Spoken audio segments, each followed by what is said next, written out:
Okay, so hello everyone. Before now discussing the next two properties of Z transform, I want you all to I would like to introduce all to you the equation for the inverse Z transform.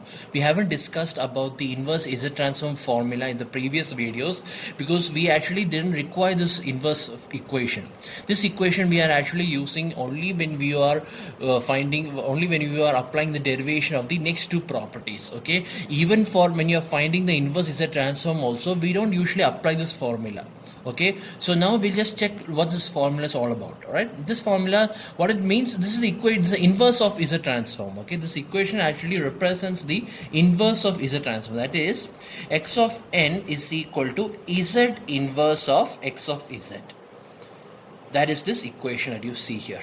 Okay, this equation is x of n is equal to 1 by 2 pi j of circular integration or contour integration, right? Circular integration over a circle C, x of z into z raised to n minus 1 dz. Okay, but this equation, this circular integration, what it means is that because we all so far in all the graphs that you have seen in z plane, every graph that you have seen in z plane, all these graphs, the region of convergence are always in the circular shape. All of them are always in the circular shape, right? All of them are always in the circular shape. All of them. Why they are all in circular shape is because the value of z is considered as r into e raised to j theta. Right, r into e raised to j theta. This is how we represented the z transform, right? And this because this z transform is this the value of z is represented in this equation. Here we are using here.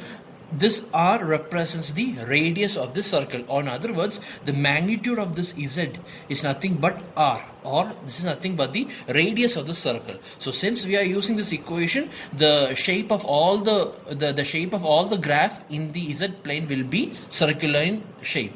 So because of that, when you are applying circular integration, that means when you are applying the area, what it means is that we are actually finding the area of the circular regions. For example, suppose let me just say, suppose if this is the ROC, okay, suppose let me just draw the example of ROC. Okay, suppose this circular segment that you see here is the ROC. Okay, let me just shade it very quickly. So assume if this is your ROC, okay,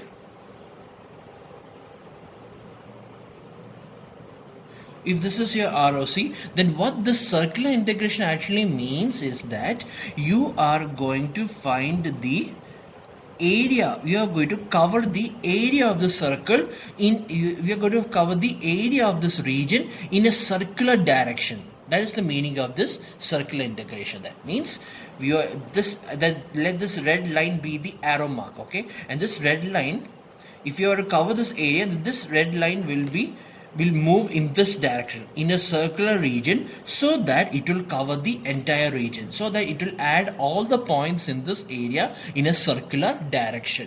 That is the meaning of this circular integration. Okay, so this is the equation for the inverse of x of z, or this is the equation for x of n, right?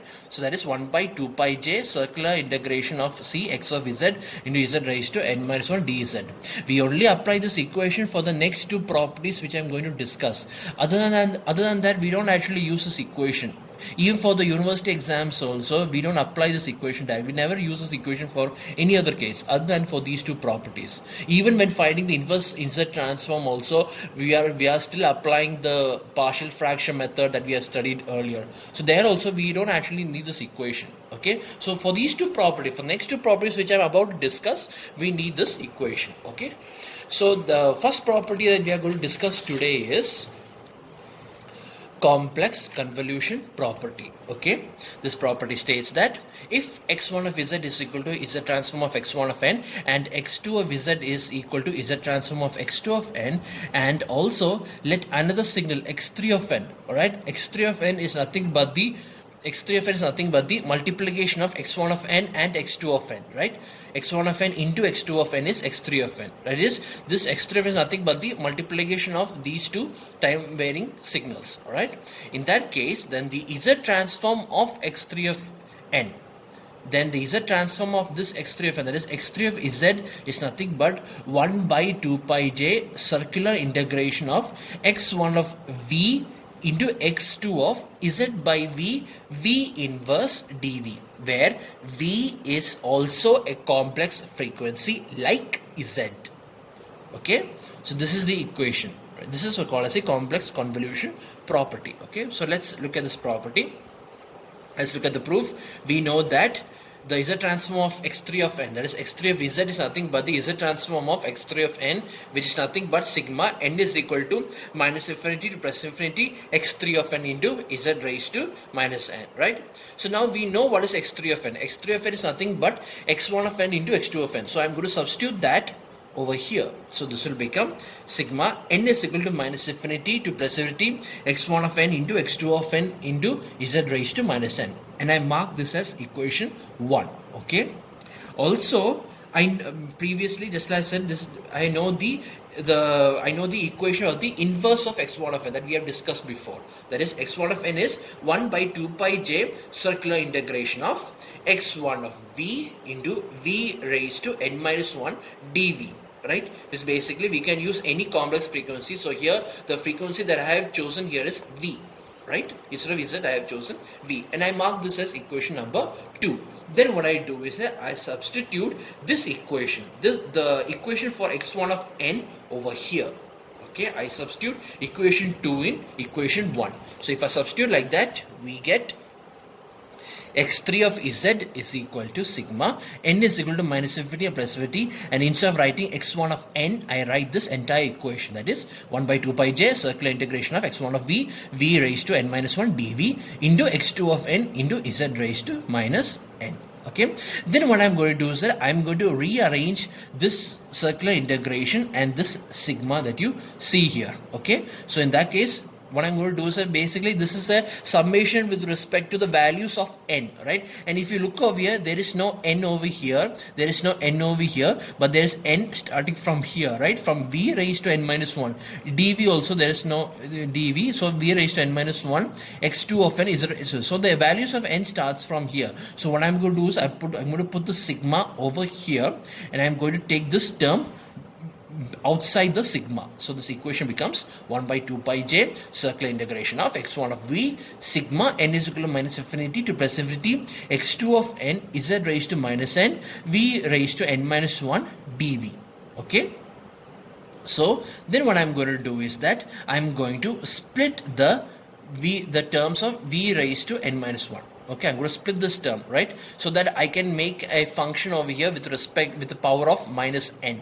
So because all my z transforms equations, there is a function which is a value which is raised to minus n. So to create that, I'm going to split this term. So this will become 1 by 2 pi j circular integration of x1 of v sigma n is equal to minus infinity plus infinity x2 of n into z by v raised to minus n v inverse dv, right?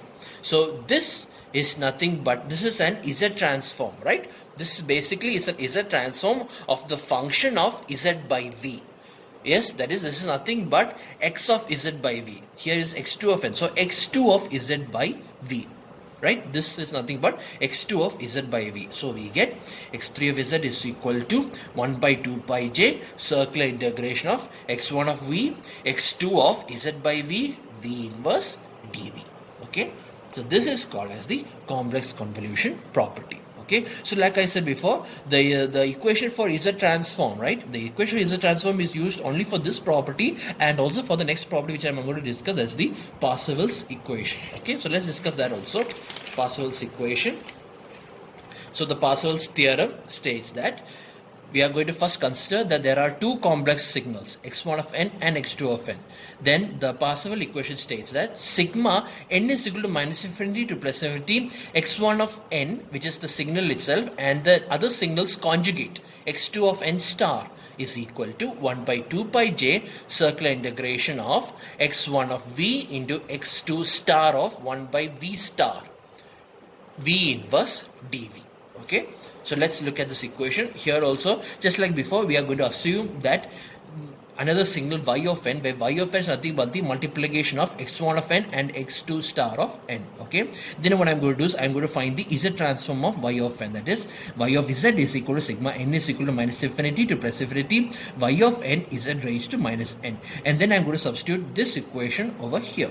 So this will become sigma n is equal to minus infinity plus infinity x1 of n x2 star of n is raised to minus n. Okay, so then what I'm going to do is that previously we have already learned about the complex convolution theorem, which is the same property that I'm going to apply over here. That is, here we know that the according to complex convolution property, that y of z is nothing but 1 by 2 pi j circular integration of x1 of v x2 star of z star by v star v inverse dv.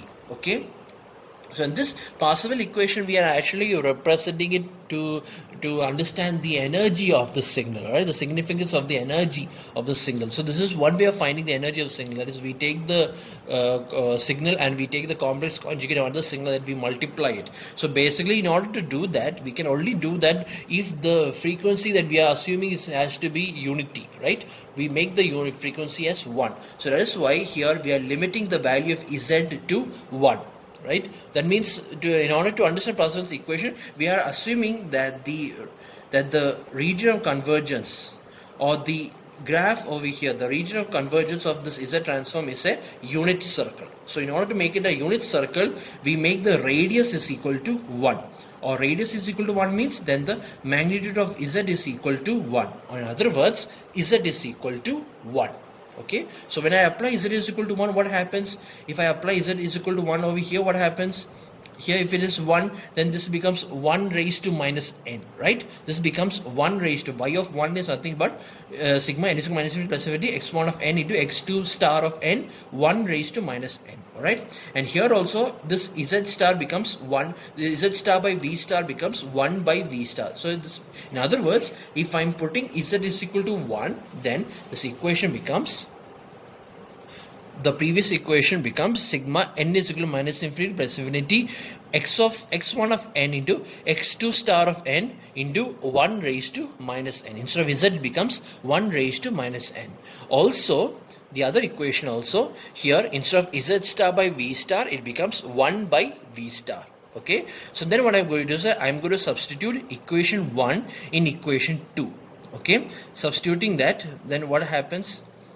Or so not substituting, equating equation 1 and equation 2, because both of them are y of 1, right? So equating these two, I get this equation, that is sigma n is equal to minus infinity to plus infinity x1 of n x2 star of n is equal to 1 by 2 pi j circular integration of x1 of v x2 star of 1 by v star v inverse dv. This is called as the Parseval's property of z transform. Okay.